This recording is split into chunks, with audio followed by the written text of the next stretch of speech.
Hey everybody, welcome into this week's episode of Tony Spot On Fishing. I'm your host, Tony Kris, and today we're kind of on a little bit of a rumbling of a hotbed here. We've traveled out to Lemont, the Lemont Quarries. Me and my buddy Kris, one of Bass Pro Shop's finest. We're out here and we're going to show you all the tips, tricks, and techniques of how we can catch some fish out here at the quarries. Brand new ramp has opened up.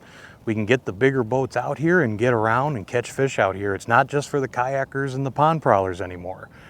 Wide variety of baits, a little bit of a cold front that has pushed through. It's going to be a whopping 72 degrees after 80s and 90s.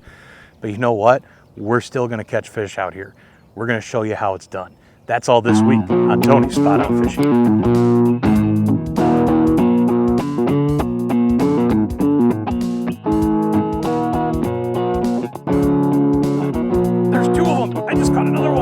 Holy cow, this is something. Yeah, literally, I was pulling them around to start the boat flip and the second one came right up.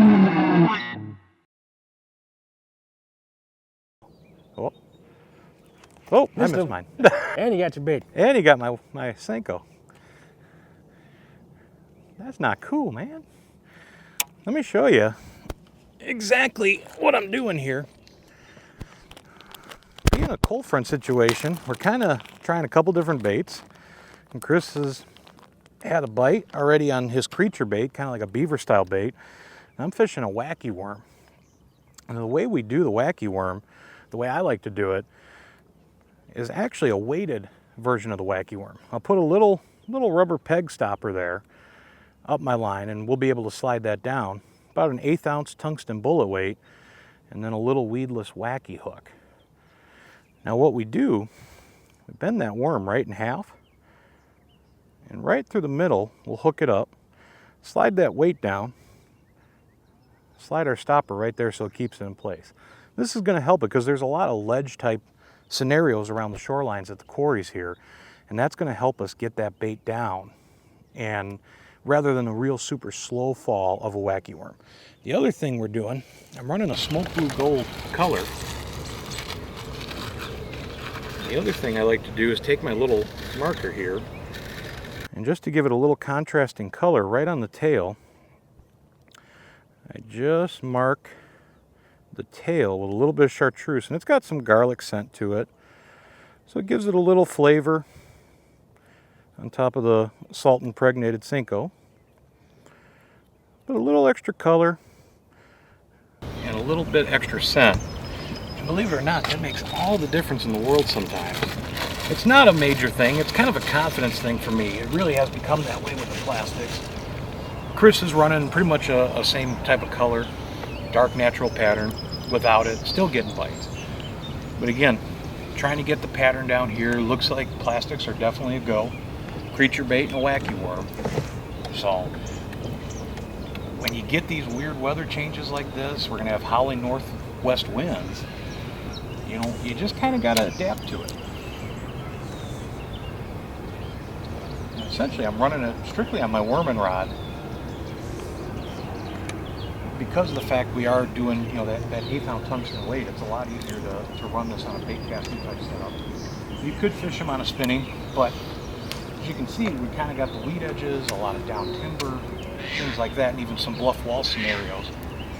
And when we're in situations like that, it's a lot easier to flip. Oh, just that one. It's a lot easier to flip with a bait cast type setup. We're just pitching it in, let it fall.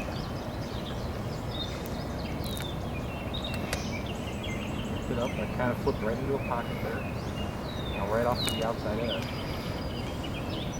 And that little weed guard on that wacky hook will help keep a lot of the gunk off of that hook too. Now what we were just talking a little bit ago, Kris, you said a lot of it is, basically it's kind of leveled, it's like ledges strictly, right? Yes, yeah, it'll ledge out about a foot and a half, drop down about 5, and then right here we're leveling out at about 9 feet is what we're at. Now, you know, you could probably run something like, you know, even, I don't know if this is something, I know you've had a lot of experience out here, You know, what about like a football head, skirted football head jig, things like that? Or do you feel just because of the vegetation aspect of it, almost a Texas rig plastic or, you know, Wacky with the weed guard is a better option out here? You know, on this set of systems of water, because there are 5 quarries out here, this is probably the one with the most weeds. So sticking with a Texas rig is probably the best, weedless or even a weightless. If you move up to the front lake, football heads will work there because that's more of a rocky shore without the weeds. So you could fish just about anything out here and have some luck with it. So okay. And you've even said you've caught fish on spinner baits, crankbaits, you know, even the moving baits too out here. So I mean, a lot of good options to do, but under these type of conditions, you know, I think we're going to have our best shot doing a lot of this work.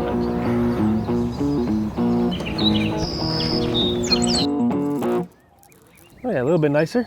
There we go. Oh, he came there off. he went. All right, that's a good story. We're getting him on a wacky worm there.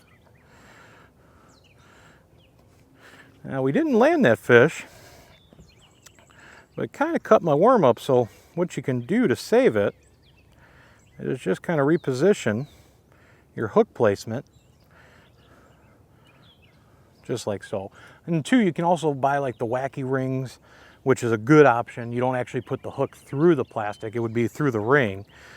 I don't have any with me, so I have to go the old-fashioned way of just hooking it right through the middle like that. But that is a good sign. Like, there he is. Ooh, she's staying down on me. What do we have here, Chris? Looks like a nicer fish there. Yeah. Oh yeah. Nice jump. All right, come here, girl. Come here. That is a nicer one. That is what we're talking about. Nice thick fish too. They're eating healthy. Beautiful. Go ahead, we'll get her back in. I made a little change. Took off that Wacky worm and went to an actual rage-tail craw. You know, we're fishing more rock and more ledge here. So I wanted to be able to get down to the bottom even quicker. Even with a weight on that Wacky setup, it's still a real slow fall, and I really wanted to be able to get down. So we take off the actual stopper, just a free sliding bullet weight, 1/8 ounce is all you really need. 3/0 EWG hook, rage-tail craw, they're green pumpkin blue. And again, we put just that little bit of chartreuse, that garlicky goodness on those pinchers. Fishing down the rock, down the ledges, and that is how we caught that fish. So I tell you what, I had so much fun with that, I want to do it again. There's fish.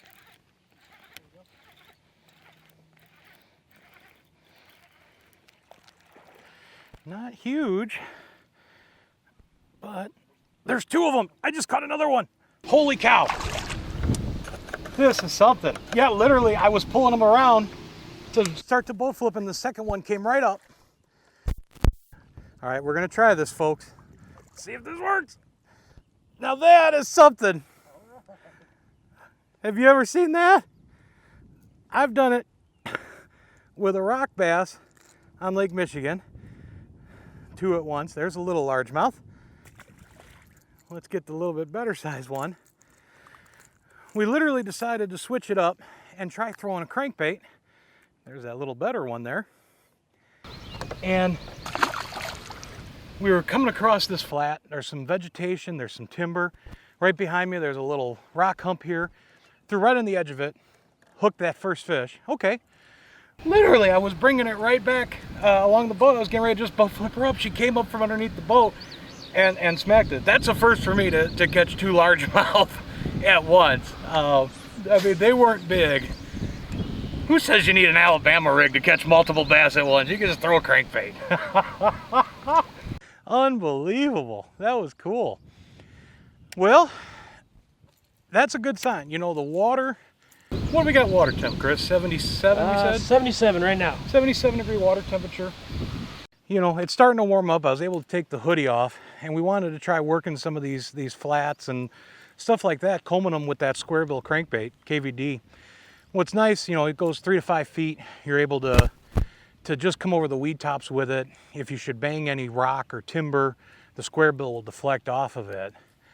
But my goodness gracious, that is one for the ages for me. I'll tell you, I'm tickled pink about that one. 2 largies on the same bait. Like I said, I've done it with rock bass, but on Lake Michigan, 2 Roccos at the same time. But that was something. All right, that's spot on fishing right there.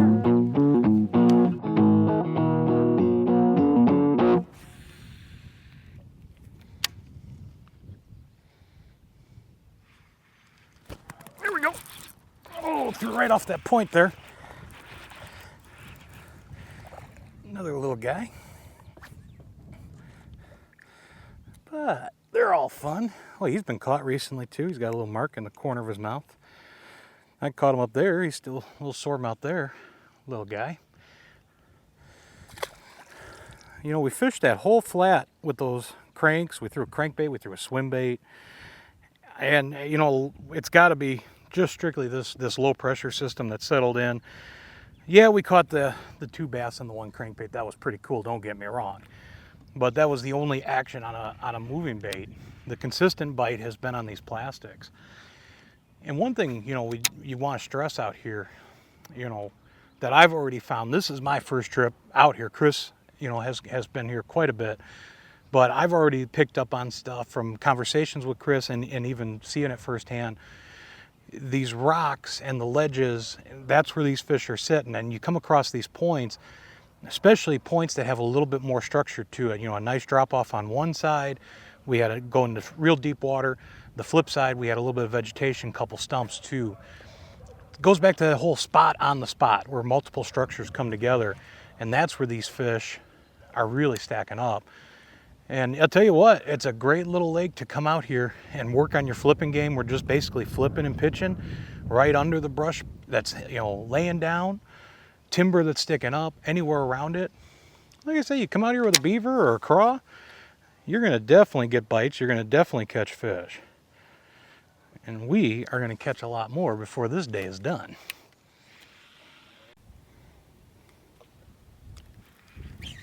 There we go.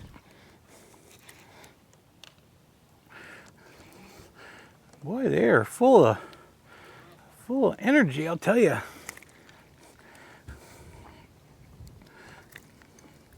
Again, right in the corner of the mouth. Another little guy there. Well, I'll tell you, Kris, anytime we find a laydown, there seems to be a fish on it. Now, how about like this bluff wall we're kind of coming up on right now? What do we, how do the fish relate to the wall here? Are they hanging more tight? Honestly, I've never actually fished this section of the wall. Okay. I usually fish, this laydown right in front of us holds a ton of fish. And what you're going to do, I'm assuming it's the same as the other lake that has the bluff wall like this. Get as close as you can to it and just walk it back to you.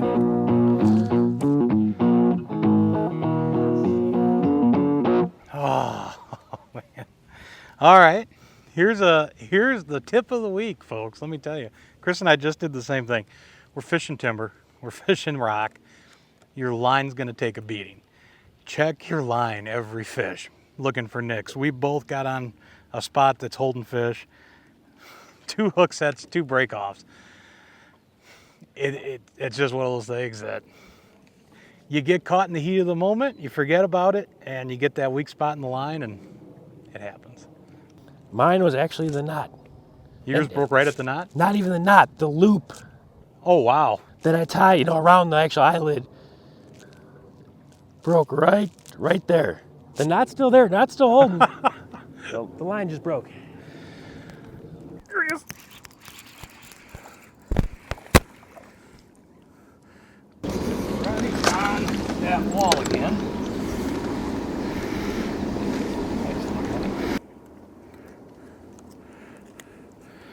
Not a bad little fish there. Throw him back. Got retied. We're working a really nice laydown. We were actually able, the wind's been starting to really pick up. We've been able to kind of utilize this laydown to help hold us in place. And we can fish right around it. There he is. Boy, that one, well, he's not a big fish by any means. Sure hit that pretty light. Yeah, just getting the taps like that. But a lot of times with smaller fish, that'll happen sometimes. Tell you, we moved into a little area. It's kind of off the beaten path of the main lake, a little cove back here. Beautiful area, nice weed flat. Again, we got the bluff wall with the drop off, some timber laydowns here and there. I mean, as a bass angler and someone who really enjoys flipping and pitching, I don't think you could ask for better structure than what we got back in this whole lake, really, to be honest about it. It's unbelievable. Now, Kris, what, we haven't really stuck really big fish, but what's the biggest bass you've caught from here or have known coming out of here? Biggest bass I've known coming out of this lake was 5. Okay. That was about a month and a half ago. I got a 4 out of here probably about 2 weeks ago now. Okay. She was every bit of 22. Just dropped her egg, so she lost most of her weight. The other lakes, the biggest I've got was about a 5, 5.5. I've seen a 6, 6.5 come out of the very front lake. So they're in here. Just gotta have that right bait. They see a lot of baits because there are people out here fishing quite often. Now, what about, shore opportunities for guys that don't have a boat or a kayak or a pond prowler? What are the options from the shore? Obviously, most of the areas I've seen here so far, it's pretty rough terrain just to move around. What is the success rate, if you will, of a shore-bound angler here? Is it worth fishing from shore? It can be. A lot of times on the big lake, there's spots here and there. If you want to walk a little bit farther, you can get to the backside. Most people don't want to do it. It's tough though, because it does drop off so quickly on those big lakes. This lake we're on now probably has the most shore access, but like I said, you do got to walk for it. The lakes on the north side of the canal, let's see, the south side of the canal, the 2 that are over there, they probably have they're smaller lakes, but they probably have the most shore access. I know it's called an icebox quarry. There's a little sign. There was a 5-pounder caught out of there about a month ago as well. So these quarries do hold fish, and you can't get them from shore. That one was caught from shore. Okay. Mine and the other 5-pounder were both caught from boat or canoe.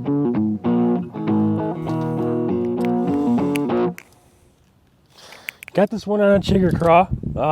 Just pitching against the rocks like we've been doing it all day. There we go. I got one too. Tony's got one. Doubles. Yours is bigger. I'm not going to lie. But I still caught one. Oh, you know what? That one nicked a little gill. We're going to get her right back in. Anytime, if you should have any kind of blood coming out like that on a fish, you hit a blood vessel or a gill, anything like that, the best thing to do is get them back in the water immediately like that. When you do that, that's the way that a fish's blood can actually clot. So anytime you see any kind of blood trickling out, try to release them as fast as possible. But that's cool. I mean, literally just boom, boom. And that's kind of how this whole day's been, Kris. It's like, it has been. It's, a couple here, and then you work down, and then you'll come into 2 or 3, and then, nothing. And I tell you, that's the way it goes with this weather pattern. But man, we're still in them. Now that one you got was pretty decent, that's for sure. Nice size looking fish. Yeah.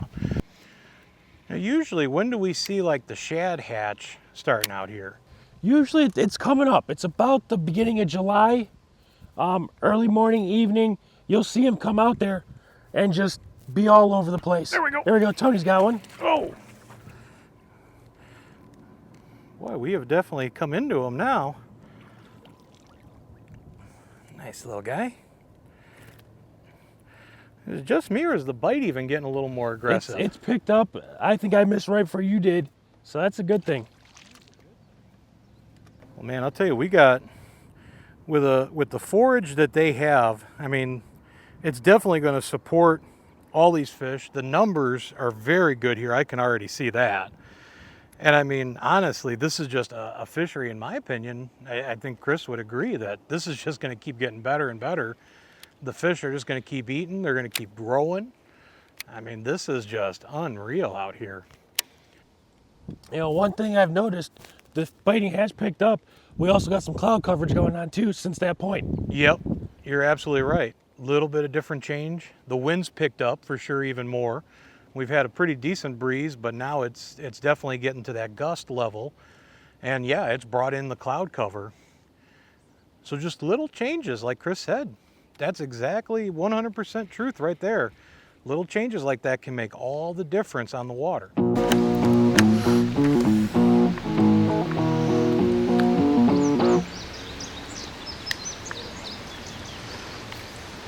Little guy.